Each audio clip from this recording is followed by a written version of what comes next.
Alô, Worldbuilders, tudo bem? Aqui é Rafael Campos e hoje nós vamos ter um episódio um pouco diferente. Esse episódio, na verdade, é um corte de uma entrevista completa que eu fiz com a Camila Fogazzi, uma escritora nacional que escreveu As Mulheres do Governador.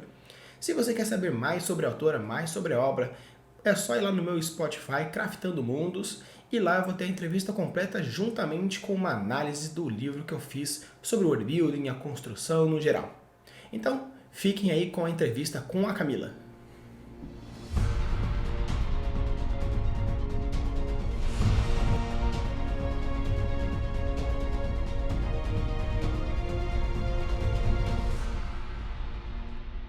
Então, pessoal, estamos aqui nesse episódio maravilhoso com a nossa convidada Camila Fogazzi, uma autora brasileira que eu tive a oportunidade de pegar o livro dela, As Mulheres do Governador, e fazer uma análise crítica que está lá no Spotify, Craftando Mundos, igual aqui, o link vai estar na descrição desse episódio. Então, se você quiser saber a minha opinião crítica da história, vai lá. Hoje eu vou bater um papozinho um pouco mais de boa, um pouco mais tranquilo, sobre como funciona o world building na cabeça dela, construção de história, formas de se fazer, para trazer algumas formas diferentes de construção de mundos de uma forma mais prática, trazida por autores de verdade e nacionais, porque temos que dar aquela valorizada na literatura brasileira. Então estou aqui com Camila Fogazzi. Uma eternidade depois. É pra falar alguma coisa. A ideia era daquela falar, oi, eu sou Camila Fogazzi, eu, né, falar um pouco sobre você, então tranquilo. Oi. Oh, você me pegou desprevenida, peraí. Oi, eu sou a Camila Fogazzi. O Rafa já falou tudo que tinha pra falar sobre mim. Então, Camila, a gente vai bater um papo legal, né, principalmente com essa onda aí de vários concursos que estão acontecendo de editoras nacionais trazendo esses autores para a tona. E aquela história que colocou você assim na boca dos leitores é As Mulheres do Governador. Então fala para mim, como que foi conceber a história? Desde o comecinho lá, de onde surgiu a ideia? Conta mais ou menos aquela linha do tempo de como foi a construção das Mulheres do Governador. As Mulheres do Governador surgiu como uma forma de dar vazão. Assim, eu comecei a escrever um tempo sobre um universo que eu criei, né? Que eu venho criando, eu venho trabalhando nele. E era uma história que eu queria aprender primeiro, né? Para poder depois divulgar e construir um pouco melhor essa história. E eu pensei e falei assim, olha, eu vou escrever uma história que seja a parte dessa história principal, vou escrever um conto, mas que se passe no mesmo universo, mas que não tenha nenhuma conexão com esse romance que eu pretendo publicar. Então surgiu a ideia das Mulheres do Governador, que foi ali uma mixagem, digamos assim, né, de inspirações, de outras histórias que me inspiraram, e aí eu construí essa história, que eu passo com ela algumas reflexões assim que eu tenho feito sobre a vida, sobre as coisas, e eu queria muito passar essas reflexões. Então eu usei todo esse cenário, toda essa plot para tentar passar essa mensagem. Legal, e quando a gente fala assim de construção de mundos, a gente tem mais ou menos três tipos de criadores de mundo. Nós temos aqueles criadores que criam um pequeno mundo para se adaptar a uma história. Nós temos aqueles tipos de criadores que primeiro pensa no mundo e depois coloca alguma história que faz, né, relação com isso. E a gente tem aqueles tipos de criadores de mundo que mistura um pouco de tudo, fazendo com que a necessidade do momento. Então eu queria saber, na sua opinião, você se vê mais uma autora que pensa no mundo e vai construindo as histórias a partir disso, ou você, a partir das histórias, o mundo vai crescendo e expandindo? A partir das histórias, o mundo vai crescendo e se expandindo. Apesar que a primeira ideia assim sobre esse mundo, esse universo, né, que eu criei, ela surgiu não de uma história específica, mas de uma ideia para o universo, uma ideia de world building, que foi alguma coisa sobre o sistema de magia ali, mas uma ideia bem pequena. Mas a partir daí, todos os outros elementos que eu coloquei dentro desse universo, eles foram surgindo como muleta para sustentar alguma plot que eu já pensei primeiro, né? Geralmente eu penso numa plot e falo assim, eu preciso de uma forma de criar um conflito desse jeito, como que eu faço? Ou eu preciso criar uma motivação. Então eu uso elementos do world building para poder fazer isso. Certo, e quando você fala, assim, você citou, né, trabalhar política, cultura, sociedade, divindade, religião, que isso é a base do world building como um todo, assim, a forma como a história interage com o mundo, os personagens interagem com o mundo e o mundo em si com a história e com os personagens. Aí eu queria saber, quando você trata a questão, por exemplo, política da sua história, você pensa em algum elemento específico, por exemplo, eu me inspiro nisso e por isso eu coloco, ou meio que cria história e a partir disso vai colocando os ganchinhos mais focados nisso, seja política, cultura, sociedade, você pega alguma base e constrói em cima, ou você constrói alguma coisa e depois você procura algum local que te dê um embasamento sobre isso? Eu gosto de pegar referências de coisas que a gente vive na atualidade. Apesar de escrever história mais épica, né? Apesar que existe um momento da minha história, do meu universo lá, que vai se passar no contemporâneo, apesar de ser um outro mundo, mas vai ser no contemporâneo. Eu tenho trabalhado com histórias mais épicas, então eu pego problemas, né? Questões análogas aqui que a gente tem hoje na nossa sociedade e tento fazer uma transposição para esse momento, né? Para esse universo meio épico, meio fantástico. Então eu trabalho com essas referências, né? Igual nas Mulheres do Governador, eu tenho uma referência econômica, né? Que eu usei ali, eu dei uma pitada ali, mostrei um pedacinho da economia, de como funciona a economia naquele lugar. E eu precisava disso, não simplesmente porque eu queria mostrar o meu universo, ou mostrar que eu sei um pouquinho de economia, porque eu sou formada em contabilidade, enfim, não era por isso, mas é que eu precisava dar um motivo, né, para acontecer eu precisava dar uma razão para uma coisa que iria acontecer com a minha personagem, né? Eu não queria, eu acho que eu posso falar, acho que não é spoiler, mas eu não queria que um determinado personagem da história se tornasse líder em alguma coisa, um líder político, sem ter uma bagagem para isso. Então eu usei uma cena onde acontecem uns diálogos ali, né, um conselho, onde ela fala algumas coisas sobre economia, para meio que deixar essa pitada de que ela entendia de alguma coisa, né? Essa personagem não ia simplesmente se tornar uma líder política e econômica sem ter nenhuma bagagem. E esse problema que foi apresentado ali e a resolução que foi apresentada, ela foi feita uma transposição de um problema que existe hoje no Brasil, né? E que de qualquer forma, nunca vi trabalhar numa história de literatura fantástica, ou nunca pensei em trabalhar, que é a guerra do ICMS. Eu fiz basicamente uma tradução, né? Peguei uma coisa que é atual e joguei para um contexto meio épico, fantástico e épico, né? E mudei algumas coisas, né? Inclusive, o Rafa, você cita, né, no seu.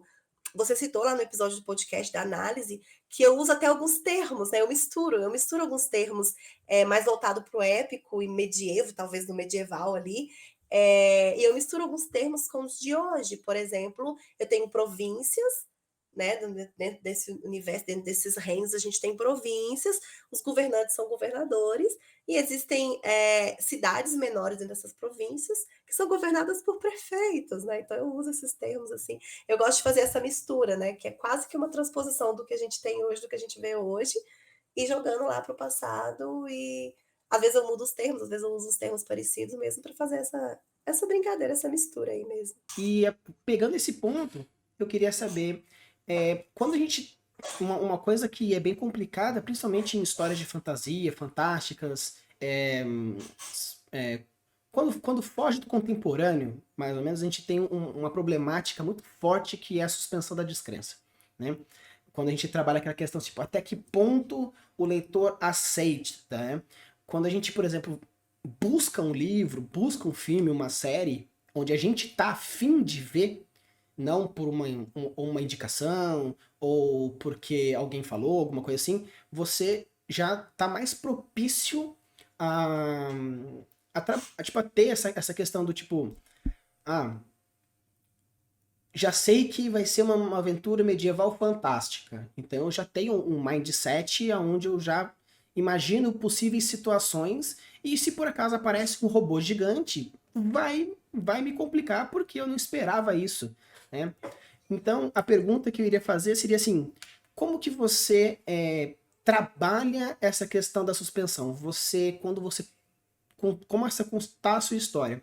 Você por acaso imagina, por exemplo, enquanto você está criando, você imagina qual é o público que você quer atingir, aí você meio que adequa, ou você pretende contar a sua história e quando for, por exemplo, divulgar, vender ou coisa do gênero, você fazer uma coisa mostrando, por exemplo, na sua divulgação olha, esse aqui é um livro com isso aqui, então prepare-se para isso. Ou você está pensando em criar algum tipo de público? Como você pensa em trabalhar nessa forma?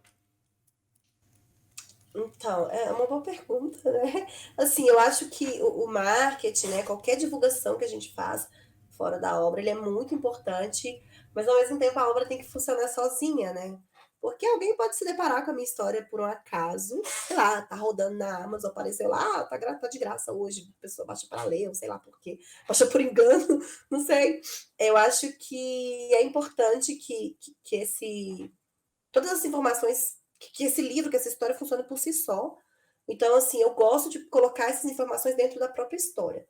Uma coisa que eu gosto de fazer é trazer essas informações logo no início da história, né? Para poder já mostrar o tom, para poder já trazer essa mistura.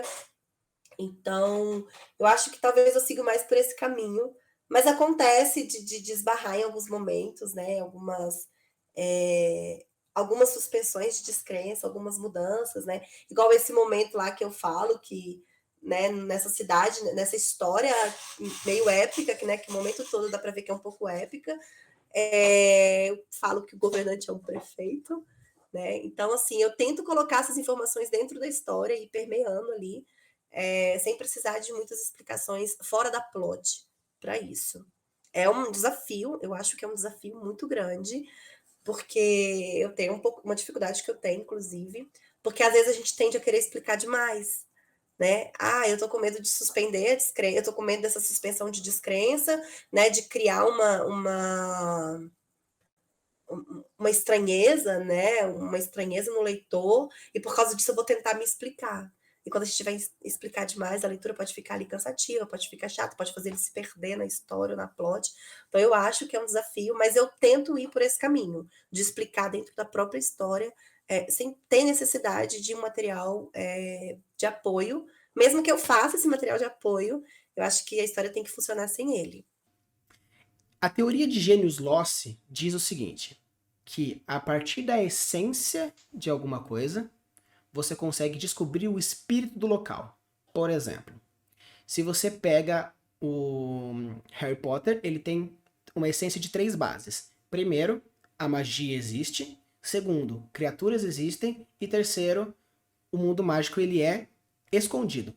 A partir dessas 3 bases, a J.K. Rowling fez um mundo gigantesco em volta dessas 3 premissas. Então, o primeiro desafio de hoje seria: quais seriam o Genius Loci de Aiga? Ai, então, é difícil falar, né?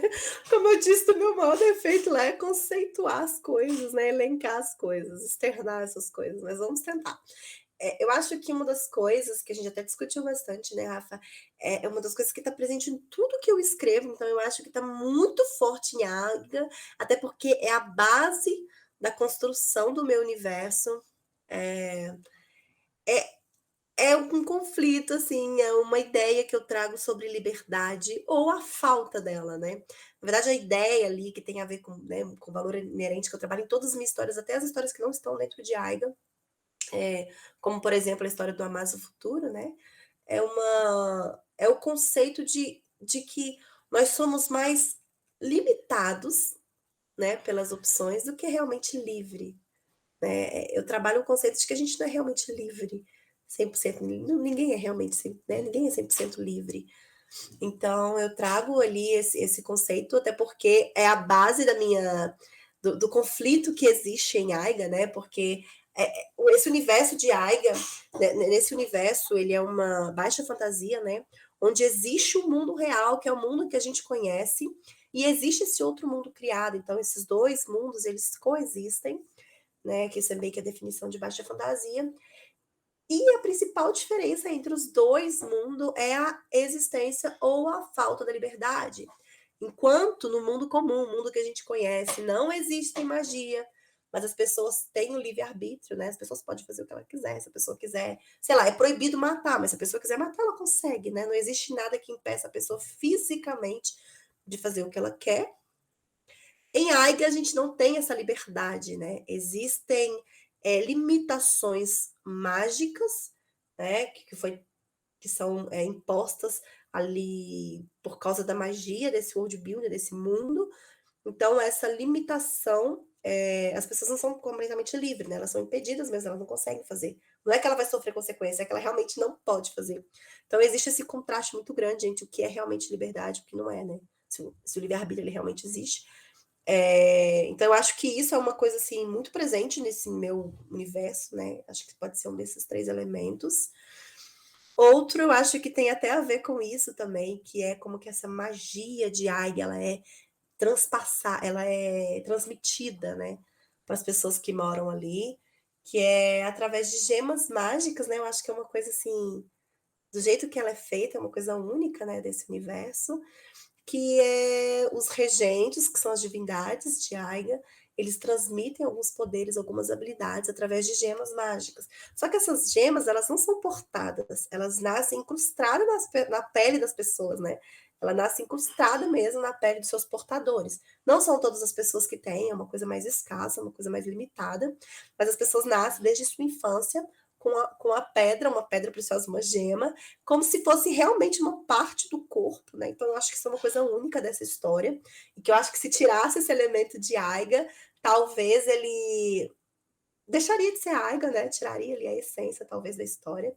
Eu vou dar um exemplo, né? Existe uma pedra que é a mais cobiçada de Aiga, uma das mais cobiçadas, que é um ônix negro.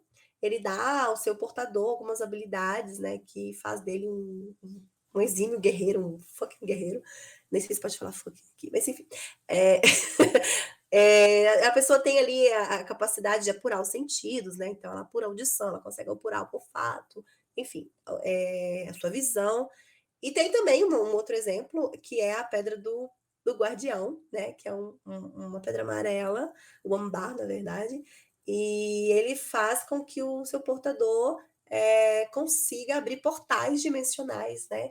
Para levar para outros mundos, né? E também para fazer transportes ali dentro de Aiga mesmo. Então, ele consegue abrir portais para outros mundos e para a própria Aiga, em outros lugares dentro de Aiga. Então, essas são duas pedras mais conhecidas, né? E mais cobiçadas. Em As Mulheres do Governador, por exemplo, eu não cito muito, eu não trabalho muito esse world building das pedras. Eles são citados, né? Aparece até porque tem a ver com o desfecho da história, mas não é muito forte nessa história, mas está presente em todas elas. E o terceiro ponto, eu acho que a gente pode citar essa coisa até que eu já citei um pouquinho, que é sobre eu usar essas familiaridades, né? Esses, esses talvez esses gatilhos de familiaridade, usando coisas que existem no nosso mundo, usando coisas que existem na nossa atualidade, num outro contexto, né? E transpondo isso para outro contexto. Então, por exemplo, eu vou explicar as coisas ali em Aiga, eu falo ali, sei lá, sobre um comandante, um capitão, uma coisa que já existe aqui. E mesmo que apareça num contexto diferente, acho que as pessoas conseguem entender, né? E trazer essa familiaridade aí. Então, quando a gente fala de world building, a gente tem basicamente o PEX, que é a política, economia, cultura e sociedade. Tem outras ramificações, mas acredito que essa seria a base para ter como um trabalho legal. Então, assim, não necessariamente você pode abordar outras histórias que você já tem escrito, contos, não necessariamente as Mulheres do Governador em si. Então, assim, considerando todas as obras que você já criou, pegando o Aiga como um todo, qual seria um ponto político que você gosta da sua história? Ok, tá. Tem muita coisa na política que eu gosto desse meu universo, mas existe um pontinho assim que eu acho bem legal. Existem 3 grandes reinos em Aiga. O primeiro deles, ou o primeiro ponto dentro disso, é que os reis, eles são escolhidos magicamente.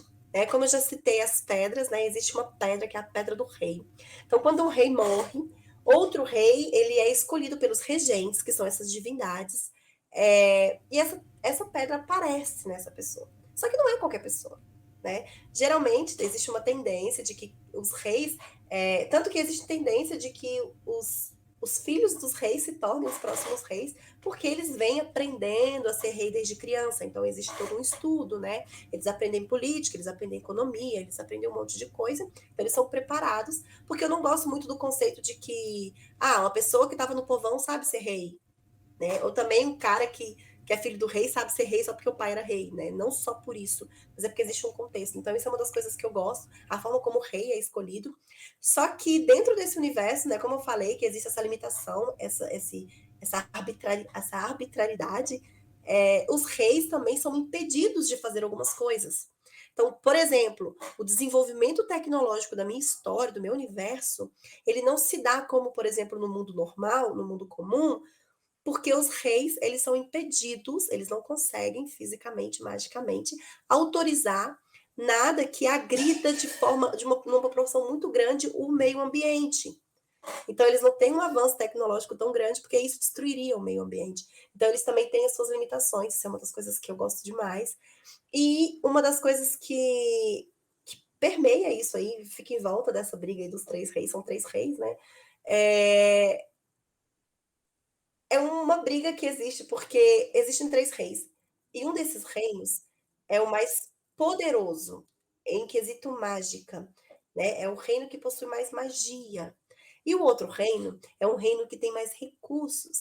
Ele produz um material que é muito caro, né? Ele tem uma produção de material que é muito caro para aquele universo e ele exporta, né? Tanto para aquele mundo quanto para outros mundos. Então ele é um reino mais monetariamente mais rico. Aí você pensa, como é que o mais rico não é o que tem mais poder? Exatamente esse conflito que eu acho interessante nessa história, porque não é o mais rico que tem mais poder. E eles brigam exatamente por isso, porque um fala assim, olha, se eu tenho mais dinheiro, eu tenho que ter mais poder. E o outro fala assim, não, mas eu tenho mais magia, então eu tenho que ter mais poder. E ao redor desses dois existe um terceiro reino, que não é nem mais rico e que não é nem o mais poderoso, né? Que fica mais afastado da fonte de magia daquele mundo, que é a Montanha dos Regentes, enfim, fica mais próximo das terras que são devastadas. Mas esse reino é um reino mais pacífico, né? Um reino que não entra em guerra, é um reino mais pacífico. E ele sofre mais nas mãos do vilão da história, né? Do grande antagonista, exatamente porque ele não tem recursos para se defender. Né? Enquanto os dois têm exércitos enormes, porque eles ficam brigando entre si, então eles vão aumentando o exército. Esse terceiro reino é como se fosse aquele irmão do meio que ninguém liga para ele, né? O mais velho e o mais novo fica brigando para ver quem tem mais atenção dos pais, e o do meio fica ali esquecido, né? Isso é até uma analogia que eu faço na história. Então, uma das coisas que eu gosto é essa coisa dos reis terem essa. Não terem tanto poder de escolha, né? Eles terem também, serem limitados. E essa coisa da briga deles, né? De o que tem mais poder e o que tem mais dinheiro. Em detrimento disso, o pobre coitado do outro reino acaba sofrendo consequências. Tem algum ponto econômico da sua história que você acha que vale a pena, tipo assim, que você tem algum carinho? Positivo ou negativo? Tipo, eu adoro odiar ou eu adoro mesmo? Olha, tem um ponto que eu acho. Eu não trabalho muito, mas tem alguns pontos que eu acho interessante, porque eles geram conflitos. E eu explico que conflito é esse, né? Um deles é o que eu já citei, que é um reino, eu vou chamar de reino 2 aqui para não. Eu posso falar, é o reino de Arênia, que inclusive é o reino onde se passa a história das mulheres do governador. É o reino mais rico, né? Tanto que ele é representado por um sol dourado. Então é um reino onde ele tem uma exportação, ele tem uma produção muito grande de uma coisa que é muito rara no universo inteiro. Então eles têm mais poder monetário e eles, né, entram em conflito com outro reino, que é um reino que tem mais poder mágico. Mas o que eu acho mais interessante nessa história é que o elemento da economia, assim, né, o dinheiro, digamos assim, o ouro, ele vem desde a história de um dos regentes, que é a mãe Dorá, né, que é baseada na lenda da mãe de ouro aqui do Brasil, que eu trabalho com elementos folclóricos, né, eu trago referência das minhas divindades, elas são referenciadas na mitologia indígena, né, na mitologia brasileira, no folclore. Então, esse elemento da cultura ele vem desde então, né? Ele tem um elemento mágico por trás do dinheiro, mesmo que não é mais mágico, né? Mas existe um porquê. Eu acho isso uma coisa bem interessante na economia. E os conflitos que geram. Por exemplo, eu tenho um personagem que ele é o grande, digamos que ele é o homem mais rico né, dos 3 reinos, é o homem mais rico de Aiga, e ele é um grande produtor dessa coisa que é rara. E é como se fossem umas minas de exploração, né? E ele tem um conflito muito grande com o rei do outro reino, né? Digamos, o segundo reino, porque ele precisa construir uma mina, ele precisa fazer uma exploração em determinado lugar. Só que essa exploração, esse local, ele corre um risco ambiental. Ele tem um risco de desabar, por exemplo, né? E por causa desse pequeno risco, é um risco assim muito ínfimo, mas é um risco que existe, o rei veta, porque o rei é proibido, ele não consegue, mesmo que ele queira, ele não consegue permitir que esse tipo de coisa exista. Então o rei ele barra essa fonte de dinheiro desse grande milionário, digamos assim, desse homem mais rico de Aiga. E por causa disso gera um conflito que vai levar a uma guerra mais no futuro, né? Vai gerar um conflito assim avassalador para esse rei. Mas ele não pode permitir que isso aconteça. E esse momento é um momento assim que eu tenho um carinho muito grande, esse momento da história. O Rafa também não conhece essa parte ainda, que essa parte é uma parte do meu romance principal que ainda vai ser publicado. O Rafa não leu essa parte. Mas é porque essa parte foi baseada no que aconteceu em Brumadinho, também Mariana, né? Mas eu sou de Belo Horizonte e eu ia muito para Brumadinho nas minhas férias, né? Eu tinha uns parentes que moravam bem ali perto, nos lugares perto do rio, onde a lama passou, né? Então, inclusive, eles tiveram que sair às pressas de casa por causa do que aconteceu. Então, é um lugar que eu tenho um carinho muito grande. E essa história, essa parte, esse conflito, ele foi referenciado exatamente no que aconteceu ali com a Vale, né? Com o acidente, não, com a tragédia, né? Que aconteceu lá em Brumadinho. E é exatamente esse tipo de coisa que ele queria impedir, né? O rei queria impedir que esse tipo de coisa acontecesse. E por isso ele não permite a exploração daquele lugar, que era o lugar que mais daria dinheiro para esse homem, né? Esse homem rico. E a minha personagem, como ela vem, né? A personagem principal dessa história, ela vem do mundo comum, ela vem do mundo que a gente conhece. Não necessariamente o Brasil, mas é uma cidade fictícia, mas que existe dentro do nosso mundo. Quando ele tá ali triste, né, choramingando, porque ele sabe que isso vai gerar para ele um problemão. Quando ele diz não para esse cara, ele fala: olha, eu tô fudido, no futuro esse cara vai me gerar um problemão. Aí ela vai e conta para ele essa história de Brumadinho, não com esse nome, né, não como Brumadinho, mas ela conta essa história do que aconteceu, e fala com ele: olha, se naquela época os governantes tivessem dito não, mais de 300 pessoas, né, não teriam perdido a vida. Então é um momento assim, faz parte da economia, faz parte do world building, mas tem um valor sentimental muito grande. Então é uma das coisas que eu gosto muito assim nesse universo, na parte de economia desse universo. Considerando esses pontos que você traz, tipo, forte de política, economia, às vezes emocional de um lado ou do outro, tem algum ponto cultural, alguma crença, algum rito, alguma lei ou coisas relacionadas a esses padrões que você, alguma criação sua, tipo, nossa, tem uma crença deles X que eu acho que é uma crença que eu achei legal de trabalhar. Bom, cultural, tem muita coisa cultural que eu gosto, porque eu referencio muita coisa da nossa sociedade, né? Eu referencio muita coisa que existe. Em As Mulheres do Governador existe o certame. Um pouquinho, né? Tem uma referência em algumas histórias que existem, como por exemplo a seleção, apesar que existem outras histórias que trazem esse conceito também, que é o governador, ele vai literalmente escolher uma esposa entre algumas mulheres que se inscreveram ali. Eu acho bem legal o certame do governador. Agora tem uma coisa que eu gosto bastante também, que é uma cultura. Ela é citada, né, numa das histórias que eu vou publicar em breve, chamada Mulher Sem Nome.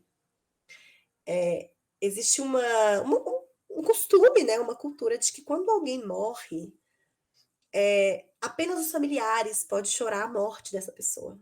Né? Apenas os familiares podem chorar em público a morte dessa pessoa. A não ser que essa pessoa seja considerada um herói, né? Que essa pessoa seja considerada uma pessoa que lutou pelo bem comum. Quando é esse caso, todos podem chorar. E isso é apresentado na história da Mulher Sem Nome, logo no início, as primeiras cenas, as primeiras frases. Essa personagem principal, a protagonista, ela está diante do velório, né, do rito fúnebre do pai dela. E ele morreu, e ele era um herói, ele era o comandante da patrulha na cidade. E ninguém está chorando a morte daquele herói, sendo que todos poderiam chorar, né? E até existe uma citação, uma fala ali do narrador, que ela pensa, na verdade, por que será que eles esqueceram do costume, né? Que as pessoas não podem chorar, mas ele é um herói, ou seja, por ele todos podem chorar. E isso é muito legal, porque existe uma outra história, um outro livro, que é o meu romance principal, em que um personagem morre. E esse personagem é muito próximo do protagonista, e o protagonista ele vem de outro mundo, ele vem do mundo comum, onde obviamente ele não conhece essa história, essa cultura de não poder chorar pelas pessoas que morreram. E esse personagem que morre não é um herói, ele não é um personagem conhecido, né?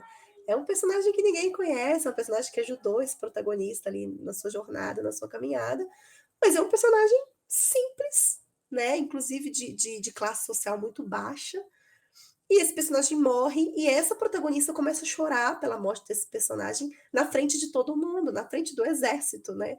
E todo mundo começa a comentar, tipo, ela tá chorando por uma pessoa que não era um herói.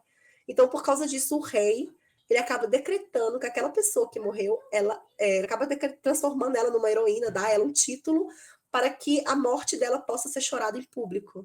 Né? Então, isso é uma coisa assim que eu acho bem legal do meu world building, que traz um momento emocionante para a história. Até porque o rei ele tem ali um laço romântico com essa protagonista que estava chorando, então acaba sendo um ato romântico também, mas acaba sendo um ato de empatia. Então, eu gosto muito desse costume, eu acho bem legal. E o próprio rito fúnebre também, né? Existem ritos fúnebres diferentes dentro dessas histórias. Existe uma história chamada A Garota do Quartzo Rosa, e ela vive numa comunidade escondida, digamos assim. Ali eles têm um rito fúnebre que é baseado em um rito indígena, onde eles enterram as pessoas com a perna virada para o oeste, né, que seria em direção às terras sem males. Mas também existe um rito fúnebre dessa história da mulher sem nome que eu acabei de citar, que é quando a pessoa morre. Eu já falei, né, que as pessoas têm a pedra, algumas pessoas têm a pedra, o ônix negro, que é a pedra do guerreiro, mas não são todas as pessoas. Então, quando alguém da patrulha, alguém de algum dos exércitos morre, eles recebem uma pedra, um ônix negro mesmo, encontrado na natureza, né, um ônix, e eles entalham um nome, sobrenome dessa pessoa que é tão importante. Eles entalham nessa pedra e colocam com essa pessoa quando ela vai ser queimada na pira, né?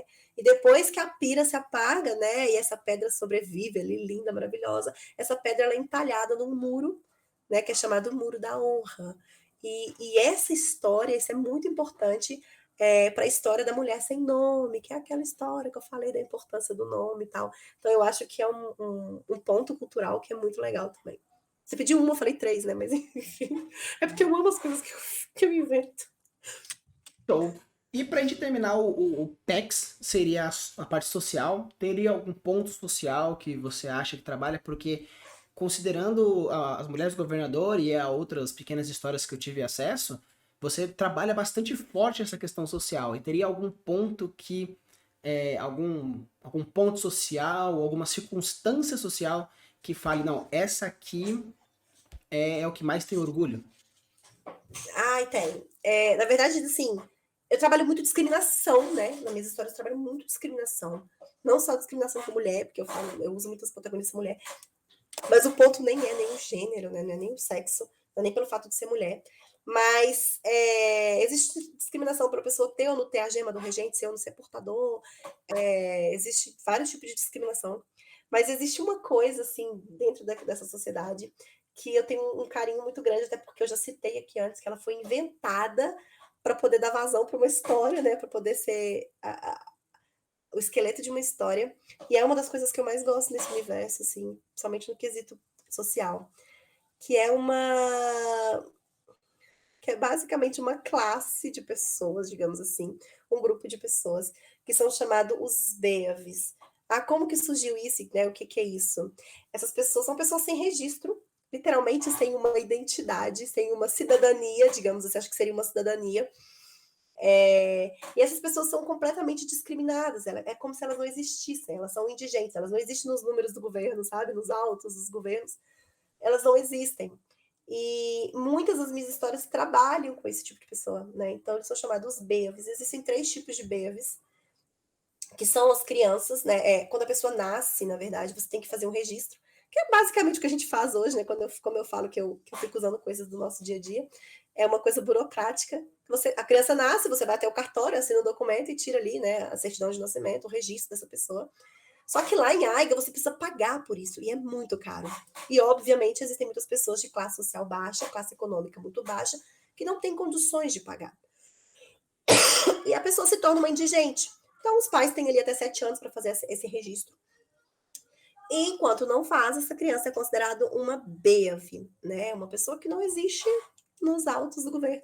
Então, a maioria dos órfãos são BEAVs, e muitos BEAVs são abandonados pelos pais, exatamente porque eles não têm dinheiro para poder manter essa criança, para poder registrar, não querem conviver com o BEAV, porque existe essa sociedade, elas discriminam muito esse tipo de pessoas, então eles abandonam. E isso permeia várias das minhas histórias, né? Existe um outro tipo de BEAV também, que é a pessoa, ela perde seu direito ao nome, ao sobrenome, quando ela comete um crime, né, infringe a lei e não sofre punição. Os conhecidos como fora da lei, se for usar um termo que a gente conhece mais, são os foras da lei, os famosos foras da lei. Eles perdem, são fugitivos, né? E existem histórias que trabalham essas pessoas também, existem grupos de foras da lei, né, que são BEAVs. E o terceiro são os portadores. Todo mundo que é portador de uma gema, do regente, que eu já citei, eles são meio que obrigados a se inscrever para trabalhar para a coroa, né? A coroa ampara essas pessoas, dá uma pensão gordíssima, milionária para os seus pais, para a família dessa pessoa, e é vitalícia.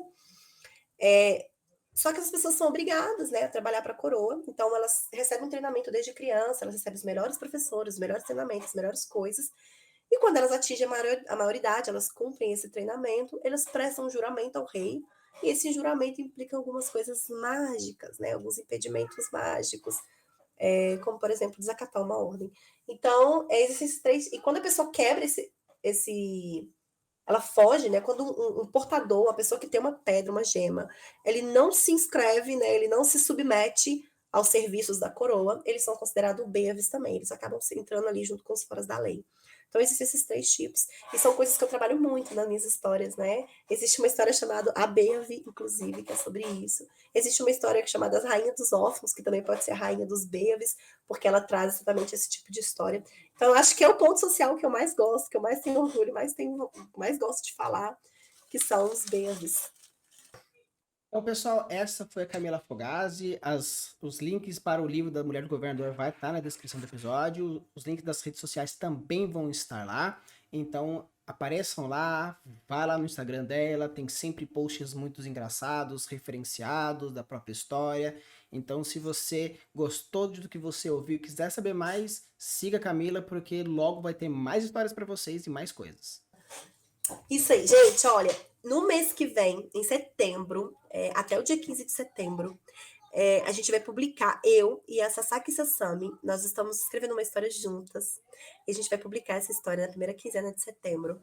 E é uma história, gente, é sério, eu vou falar aqui, o Rafa sabe que é difícil para mim falar bem de uma coisa, mas é uma história muito divertida, é uma história que eu me divirto muito escrevendo, então, tipo, se ninguém quiser ler, se ninguém gostar, já valeu, porque é uma história que eu estou muito apaixonada por ela.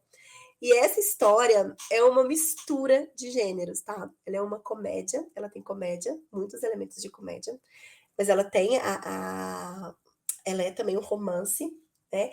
E, acima de tudo isso, ela é uma fantasia, é uma alta fantasia. Então, é uma história que tá unindo esses 3 elementos aí de uma forma muito gostosa de ler, uma história muito fluida, tá muito gostosa de ler, muito mesmo. E tem um world building, para vocês que gostam de world building, tem um world building muito...